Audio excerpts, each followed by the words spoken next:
Break के बाद एक बार फिर से आप सभी का सी न्यूज भारत में स्वागत है। जगदलपुर में आयोजित प्रेस वार्ता में छत्तीसगढ़ प्रदेश कांग्रेस कमेटी के अध्यक्ष दीपक बैज ने केंद्र सरकार पर पेपर लीक मामलों को लेकर तीखा हमला बोला। उन्होंने कहा कि देश में पेपर लीक एक राष्ट्रीय महामारी बन चुका है और इससे करोड़ों छात्रों का भविष्य प्रभावित हुआ है।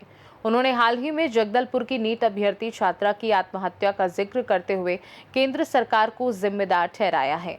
संभाग मुख्यालय जगदलपुर में आयोजित प्रेस वार्ता को संबोधित करते हुए छत्तीसगढ़ प्रदेश कांग्रेस कमेटी के अध्यक्ष दीपक बैज ने कहा कि कोटा से शुरू हुए राष्ट्रव्यापी अभियान के तहत लोकसभा में नेता प्रतिपक्ष राहुल गांधी ने देहरादून में आयोजित छात्रों की गूंज महारैली के माध्यम से पेपर लीक माफिया के खिलाफ देशव्यापी लड़ाई को नई मजबूती दी है। उन्होंने दावा किया कि अब तक देश में 150 से अधिक पेपर लीक की घटनाएं हो चुकी हैं, जिनसे करीब 7.5 करोड़ छात्र और उनके परिवार प्रभावित हुए हैं, लेकिन अब तक किसी भी दोषी को सख्त सजा नहीं मिली। उन्होंने आरोप लगाया कि 2024 के नीट पेपर लीक मामले में भी किसी की वास्तविक जवाबदेही तय नहीं की गई। उनका कहना था कि दोषियों पर कार्यवाही के बजाय उन्हें महत्वपूर्ण पदों पर नियुक्त किया गया, जिससे स्पष्ट होता है कि पेपर लीक माफियाओं को राजनीतिक संरक्षण प्राप्त है। उन्होंने कहा कि भाजपा सरकार में परीक्षा की शुचिता लगातार प्रभावित हो रही है और बार बार होने वाली धांधलियों से एनटीए की विश्वसनीयता पर गंभीर सवाल खड़े हो गए हैं। साथ ही केंद्रीय शिक्षा मंत्री धर्मेंद्र प्रधान की चुप्पी पर भी सवाल उठाए। प्रेस वार्ता में पीसीसी प्रभारी महामंत्री मलकीत सिंह गैदू, शहर जिला कांग्रेस अध्यक्ष सुशील मौर्य, ग्रामीण जिला अध्यक्ष प्रेमशंकर शुक्ला, रविशंकर तिवारी, जिला महामंत्री जाहिद हुसैन सहित कांग्रेस के कई पदाधिकारी एवं कार्यकर्ता मौजूद रहे। बेटी को नीट एग्जाम क्लियर कर ले डॉक्टर बनाए, लेकिन सरकार की भ्रष्ट सिस्टम ने उनकी जिंदगी को छीन लिया। और उन्होंने जब इससे पहले बार एग्जाम दिया तो उनका एग्जाम बेहतर बना हुआ था, लेकिन पेपर लीक होने की वजह से पेपर रद्द हो गया। और फिर नीट 2 एग्जाम के लिए उन्होंने तैयारी की, लेकिन उनके मन में डर और भय समा गया था कि जो एग्जाम इससे पहले बना था, जहां पेपर लीक हो गया, क्या उसी तरह से मैं तैयारी करूंगी और एग्जाम दूंगी? क्या उसी तरह से एग्जाम पेपर अच्छा बनेगा? पास हो पाऊंगी, नहीं हो पाऊंगी? उनके मन में दबाव था। बहुत इंटेलिजेंट बच्ची थी। परिवार वालों से हमने बात किया, उनके दादाजी से बात किए, उनके माता पिता से बात किए, और उनके माता पिता भी गर्व था कि हमारी बच्ची होनहार बच्ची है और कहीं न कहीं हमारे जो सपना है उसको पूरा करेगी। लेकिन जैसे रिजल्ट आया, रिजल्ट को देखा, रात करीबन 11 बजे रिजल्ट देखने के बाद वो जिस सोच के साथ वो पढ़ाई कर रही थी, रिजल्ट उनके अनुरूप नहीं आया। अपने मम्मी के साथ रात को 1:30 बजे तक जागती रही।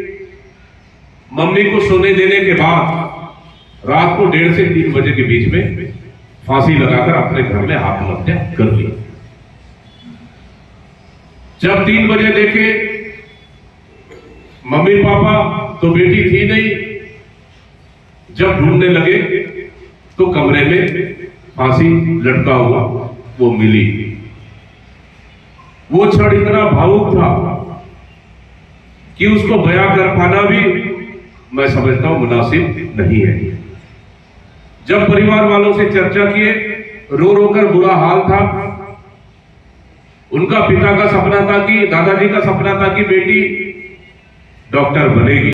देहरादून में जो कार्यक्रम हुआ वो पूरे जिला में किया जाएगा। बिल्कुल, जिस प्रकार से हमारे नेता प्रतिपक्ष लोकसभा माननीय राहुल गांधी जी पूरे देश में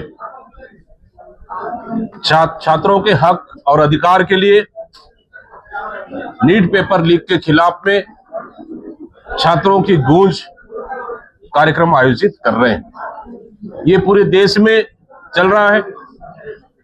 कोटा से इसकी शुरुआत हुई। राष्ट्रीय स्तर पर शानदार और व्यापक राष्ट्रव्यापी कार्यक्रम। इसके बाद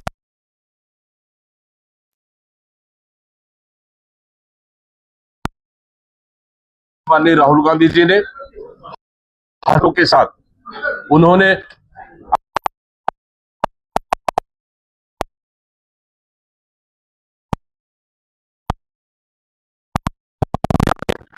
के खिलाफ उन्होंने छात्रों से सीधा संवाद किए। ये लगभग 150 बार भारतीय जनता पार्टी के मोदी सरकार के कार्यकाल में 150 बार से अधिक पेपर लीक हुए, जिसमें 7,500 से अधिक छात्र छात्राएं और परिवार प्रभावित हुए हैं। और सीधे प्रभावित नहीं, मतलब अभी तक 2 दर्जन से इस समय का पेपर लीक 2026 2 दर्जन से अधिक छात्र छात्राओं ने आत्महत्या किए हैं, जिसका सीधा जिम्मेदार मोदी सरकार है, भारतीय जनता पार्टी की सरकार है। क्योंकि उनकी यह भ्रष्ट सिस्टम ने छात्र छात्राओं को आत्महत्या करने पर मजबूर किया, उन परिवार को बेघर किया जो गरीब परिवार और अपने बच्चों का उन्होंने भविष्य का सपना देख रहे थे। इसके खिलाफ में लगातार कांग्रेस पार्टी लड़ रही है। माननीय राहुल गांधी जी के नेतृत्व में हमारे बिलासपुर में भी छात्रों की गूंज कार्यक्रम हुई, जिसमें इमरान प्रतापगढ़ी जी मुख्य अतिथि के रूप में उपस्थित रहे, मैं भी स्वयं रहा। तो इस तरह से छात्रों की गूंज कार्यक्रम लगातार पूरी देश में चल रहा है। और आने वाला समय में हम लोग छत्तीसगढ़ में भी, छत्तीसगढ़ के एक संभाग बिलासपुर में हो चुका है, शेष 4 संभागों में आयोजित करने के लिए, छात्रों के गूंज कार्यक्रम को आयोजित करने के लिए कांग्रेस पार्टी से विचार कर रही है। साथ ही इस सिस्टम का भेंट हमारी जगदलपुर आड़ावाल की एक छात्रा सुरला हारिका राव ने भी आत्महत्या की। जब उन्होंने पेपर लीक हुआ उस समय उनका पेपर बहुत शानदार बना था, तैयारी अच्छा थी, लेकिन पेपर लीक होने की वजह से वो पेपर कैंसिल हुआ, रद्द हो गया। उसके बाद जब अब पेपर दी तो उनके अनुरूप, उनकी तैयारी के अनुरूप वो नंबर नहीं आए। 2 दिन पहले रिजल्ट आया, देखी रिजल्ट उनके अनुरूप नहीं आया तो उन्होंने फांसी लगाकर आत्महत्या कर ली। सुरला हारिका राव, निश्चित रूप से उनके परिवार से हम लोग जाकर मिले, परिवारों का रो रो कर बुरा हाल है, पूरा परिवार टूट चुका है। अगर इसका कोई जिम्मेदार है इस भ्रष्ट तंत्र का, तो मोदी सरकार है, भारतीय जनता पार्टी की सरकार है, जो देश के लाखों करोड़ों युवाओं के साथ उनके भविष्य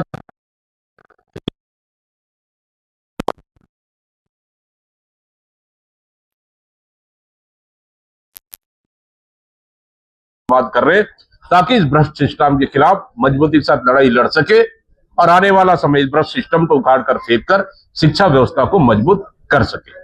ये शिक्षा से दूसरा सवाल है, बस्तर यूनिवर्सिटी पे जो घटना सामने आती है उसको लेकर पूर्व विधायक संतोष पापना में एक सवाल उठाया। बिल्कुल, अगर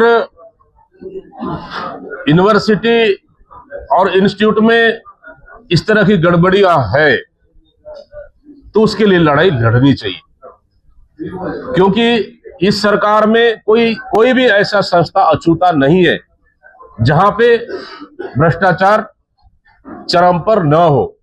हर डिपार्टमेंटल में भ्रष्टाचार चरम पर है। अगर बस्तर यूनिवर्सिटी में भी अगर भ्रष्टाचार इस तरह से हुआ है, निश्चित रूप से कांग्रेस लड़ाई लड़ेगी और आने वाला समय में शीतकालीन सत्र में इस मामले को उठाएगी और भ्रष्ट तंत्र के खिलाफ में कांग्रेस आवाज उठाएगी और लड़ाई लड़ेगी। क्या लगता है कि इस मामले में जांच टीम बनाएगी कांग्रेस कमेटी? इस मामले में तो सरकार को जो जिम्मेदार है, जो भ्रष्टाचार किया है, गलत हुई है, उसको जांच टीम बनाकर जांच करनी चाहिए और जो जिम्मेदार है उस पर कार्रवाई होनी चाहिए। निश्चित रूप से कांग्रेस पार्टी इस मामले को उठाएगी। इंग्लिश मीडियम स्कूल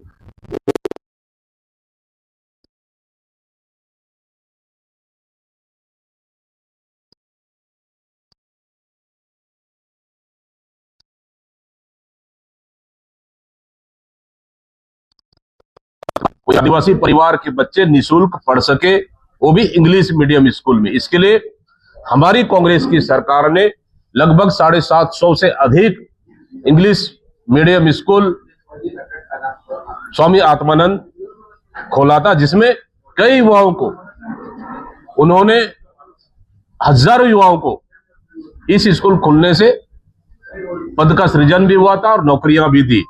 लेकिन इस सरकार ने इस शिक्षा व्यवस्था को समाप्त कर दिया, चौपट कर दिया और आज इंग्लिश मीडियम स्कूल को भी बकायदा महंगी फीस ले रही है, जिससे कहीं ना कहीं आम आदमी, गरीब मजदूर एफोर्ड करना उनके लिए मुश्किल है।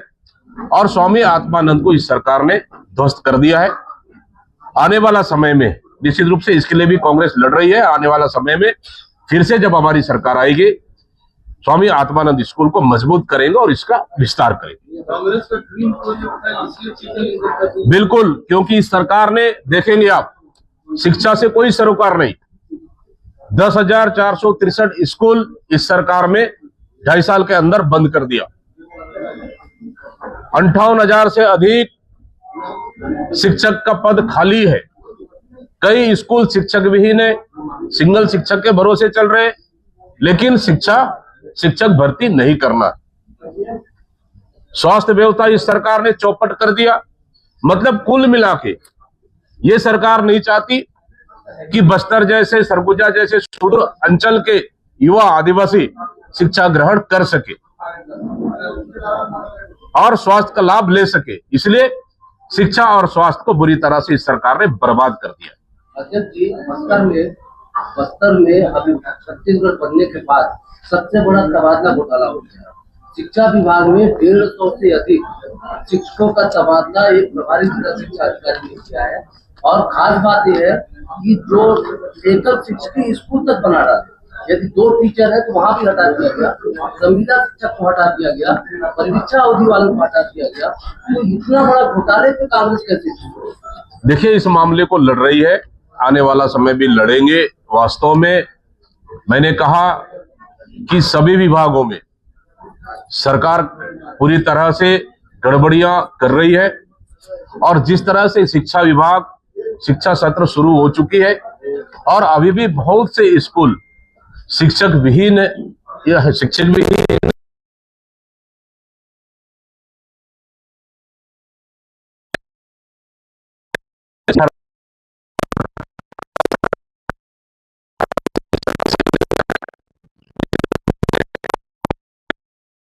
और सरकार को शिक्षा से कोई मतलब नहीं है।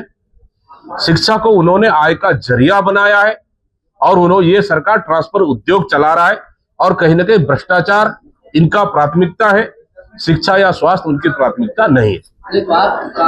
Thank you. प्रेस वार्ता में उपस्थित जगदलपुर के हमारे सभी सम्मानित मीडिया, इस महत्वपूर्ण प्रेस वार्ता को संबोधित करने पहुंचे प्रदेश कांग्रेस कमेटी के सम्मानित अध्यक्ष आदरणीय दीपक बैज जी, प्रदेश कांग्रेस कमेटी के प्रशासनिक महामंत्री मलकित सिंह गेदू जी, बस्तर जिला कांग्रेस कमेटी ग्रामीण के सम्मानित अध्यक्ष प्रेम शंकर शुक्ला जी, पूर्व विधायक आदरणीय रिक चंदेन जी, हमारे ब्लॉक कांग्रेस कमेटी के अध्यक्ष सूर्यापाली जी, यूथ कांग्रेस के अध्यक्ष निकेत राजा जी, हमारे कांग्रेस पार्टी के सभी सम्मानित पदाधिकारीगण, आप सभी को नीट के संदर्भ में और आड़ावार जो दुखद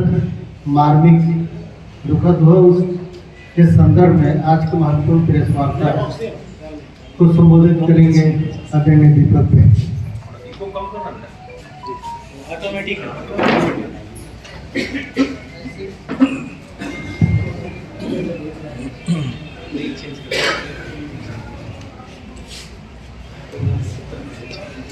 आदरणीय मीडिया के साथियों, हम लोग के बीच में महामंत्री मलकित सिंह गेदू जी, रिक्चंद जैन जी और हमारे दोनों अध्यक्ष सुशील मौर्य जी और प्रेम शंकर शुक्ला जी, भाई निकेत झा और सूर्यापाली और तमाम हमारे कांग्रेस के साथीगण। आदरणीय साथियों, आज राष्ट्रव्यापी वर्तमान समय में सबसे बड़ा मुद्दा जो कि हमारे नेता प्रतिपक्ष माननीय राहुल गांधी जी अन्य राज्यों में जाकर छात्रों के भविष्य हो रहे खिलवाड़ को लेकर लगातार छात्रों से संवाद कर रहे हैं। वो है छात्रों की गूंज। जिस तरह से अभी देवभूमि अभी छात्रों की गूंज देवभूमि पहुंच चुका है, जो कि 17 तारीख को नेता प्रतिपक्ष लोकसभा माननीय राहुल गांधी जी ने वहां पे हजारों छात्रों के साथ नीट परीक्षा पेपर लीक को लेकर छात्रों से सीधा संवाद उन्होंने किया। आपको विदित है कि इस अभियान की शुरुआत राजस्थान के कोटा से शुरुआत की, राष्ट्रव्यापी अभियान इसको बनाया, जो कि लगातार नीट पेपर लीक जो देश के छात्रों के भविष्य के साथ खिलवाड़ कर रही है और ये एक पूरे देश में एक महामारी का रूप ले चुका है। अब तक लगभग 150 से अधिक पेपर लीक हो चुका है, जिसमें 7.7 करोड़ छात्रों एवं उनके परिवार को सीधा सीधा प्रभावित किया है। और पेपर लीक उन राज्यों में हुआ है जहां भारतीय जनता पार्टी की सरकार है, और इस पेपर लीक से 7.5 करोड़ छात्रों के साथ उनके परिवार प्रभावित तो हुए, साथ ही अभी तक 2 दर्जन से अधिक छात्र छात्राओं ने इस पेपर लीक से आत्महत्या किए, जो कि इसका सीधा सीधा जिम्मेदार केंद्र की मोदी सरकार और भारतीय जनता पार्टी की सरकार है। क्योंकि आप देखेंगे लगातार बच्चे को पूरा करने के लिए पढ़ाई कर रहे हैं, लेकिन सरकार के इस भ्रष्ट सिस्टम ने, भ्रष्टाचार ने युवाओं के भविष्य खिलवाड़ कर रहे हैं, और इसका जिम्मेदारी लेने वाला कोई नहीं है। इसको लेकर लगातार हमारे नेता माननीय राहुल गांधी जी अभी छात्रों की गूंज को लेकर हर राज्यों में एक शहर को सिलेक्ट किया, जहां हमारे बिलासपुर शहर को भी चुना गया, जहां 12 तारीख को छात्रों की गूंज कार्यक्रम रखा गया, जहां मैं स्वयं उपस्थित था, और सीधा छात्रों से हम लोग संवाद कर रहे हैं। और कहीं ना कहीं देश के युवा छात्र छात्राओं में इस नीट पेपर लीक को लेकर इतना ज्यादा गुस्सा और आक्रोश है और हताश है। कई गरीब छात्र, गरीब परिवार। जगदलपुर से सीनू संवाददाता सैयद गौस की रिपोर्ट। फिलहाल ये सभी आरोप छत्तीसगढ़ प्रदेश कांग्रेस अध्यक्ष दीपक बैज द्वारा लगाए गए हैं। केंद्र सरकार, राष्ट्रीय परीक्षा एजेंसी या केंद्रीय शिक्षा मंत्री की ओर से इन आरोपों पर इस रिपोर्ट में कोई आधिकारिक प्रतिक्रिया सामने नहीं आई है। पेपर लीक का मुद्दा एक बार फिर राजनीतिक बहस के केंद्र में है और आने वाले दिनों में इस पर सियासी और कानूनी हलचल और तेज होने की संभावना है। खास रिपोर्ट में फिलहाल के लिए इतना ही। देश और दुनिया की बाकी खबरों को जानने के लिए आप देखते रहिए सी न्यूज़ भारत।